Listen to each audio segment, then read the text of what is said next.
Nous allons aborder aujourd'hui le thème des problèmes d'installation des médecins étrangers en France en zone rurale. Donc tout d'abord, pourquoi faire appel à des médecins étrangers? Eh bien tout simplement, aujourd'hui en France, nous manquons d'environ 11 000 médecins que nous estimons. C'est une des premières raisons.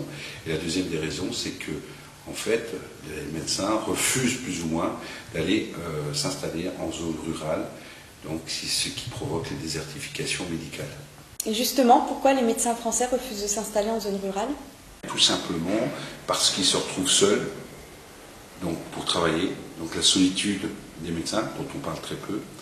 Le manque de moyens aussi, le manque de matériel et d'incitation pour venir s'installer dans ces zones rurales. Et donc c'est pour cette raison qu'aujourd'hui on fait appel à ces médecins étrangers. Quelles sont les grandes problématiques d'installation des médecins étrangers? Il existe plusieurs problèmes d'installation des médecins étrangers en France. Le premier, différences culturelles. Le deuxième, c'est les lourdeurs des tâches administratives à faire, à réaliser pour pouvoir s'installer en tant que médecin. Également, la différence de la médecine qui existe en France par rapport au pays d'où vient et d'où est originaire le praticien.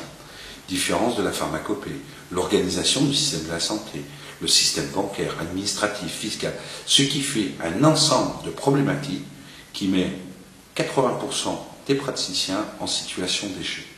Donc tout va dépendre aussi, si nous avons un praticien qui est belge, il est certain que culturellement parlant, il est plus proche de la France et le système de la santé est plus proche de la France, donc plus facile à s'installer.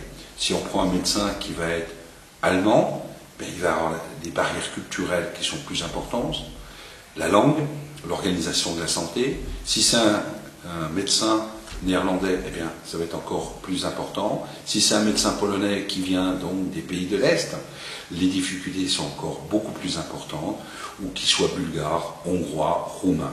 Et là, c'est une réelle difficulté pour venir s'installer. Quelles peuvent être les solutions pour remédier à ces problèmes? Eh bien, il n'y a pas 50 solutions. La seule solution qui existe pour les sédentariser, c'est de les former et de les préparer à l'installation dans ces zones. Ça, c'est la première des directives.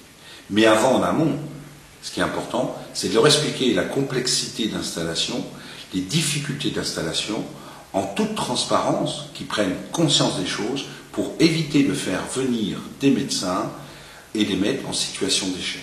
Qu'ils sachent quelle est la réelle difficulté.